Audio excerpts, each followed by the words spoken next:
Everyone, welcome back. Kult of Athena Blade Reviews. We have the Arms and Armor Hungarian axe today. This is a slashing weapon and a hacking weapon, but also has a really good tip to it. This one is about plexus height. We'll take a look at some specs with this axe, and we'll also do some cut testing as well. We're going to try this out with the Tommy mats. Let's get to it. All right, looking at specs on this one. This one's pretty simple because it's just basically two pieces. It's a big piece of steel.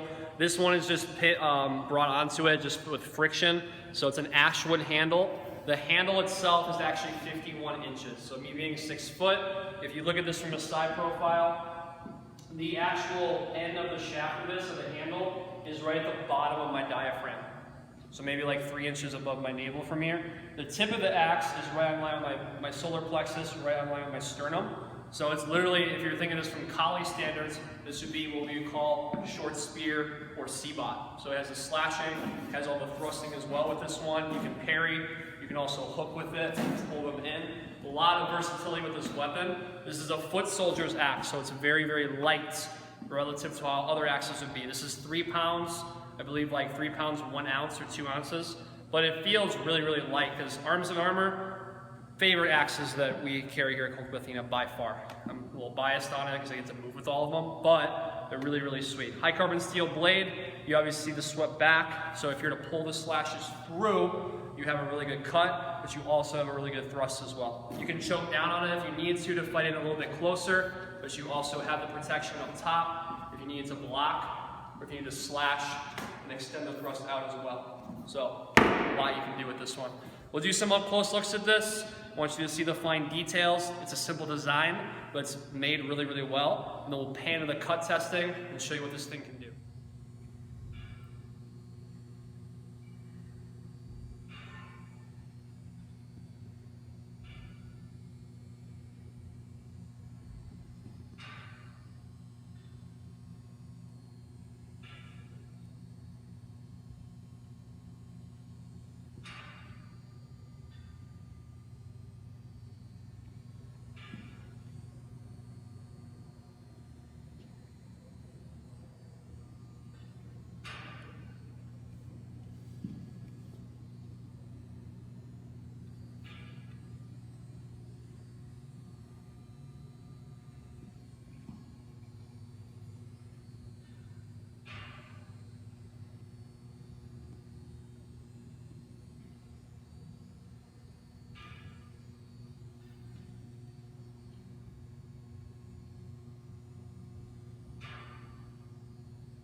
So I forgot to mention too on the handle, it's also this 51-inch handle. It's not rounded, it is also a flat handle.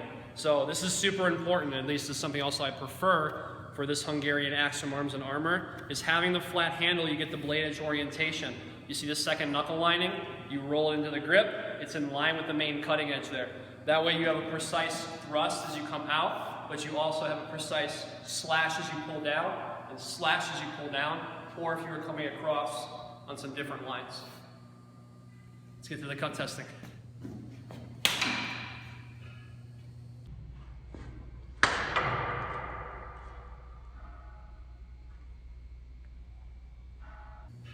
So this is what's so impressive about this blade shape.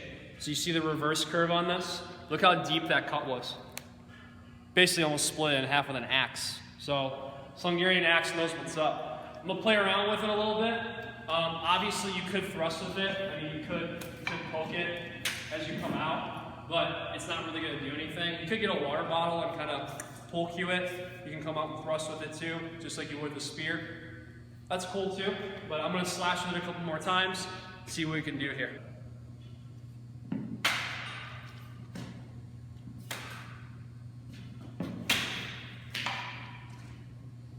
So you'll see that you can choke up on this too. That way when you pull the slash through, you get a deeper cut from the actual head of the axe. I would imagine you can obviously go a little bit further if you need more range. That's one of the sneaky things with the axe is you can start out short and extend the range out as you slide the hands down. Something that's really awesome with longer weapons. There you go. I didn't know how this was going to go because we've never done longer axes like this, but this is the edge is functionally sharp. Steel is excellent. There's no damage, obviously, to it. I like that they're not a mirror polish because you can clean these up really easily and keep them maintenance well, and also sharpen them really well too. Alright, so thanks for joining me today for the Arms & Armor Hungarian Axe Kult of Athena blade reviews. Did some up close looks at this, some specs, and some cut testing with it. Next up, we have the Danish axe, another one from Arms & Armor. See the two side-by-side profile. The Dane axe is a little bit taller. This one's right at my sternum, me being 6 feet tall. The Hungarian is a little bit shorter. This is designed as a foot axe, a footman's axe. A foot soldier, not a footman. Foot soldier's axe. I don't know what a footman is. Don't ask. But Danish axe is up next from Arms & Armor. Really sweet design. If you like blade reviews like this from Arms & Armor, then leave me a comment below. Let me know in the comments below. Subscribe to the channel, like this video. I'll talk to you soon.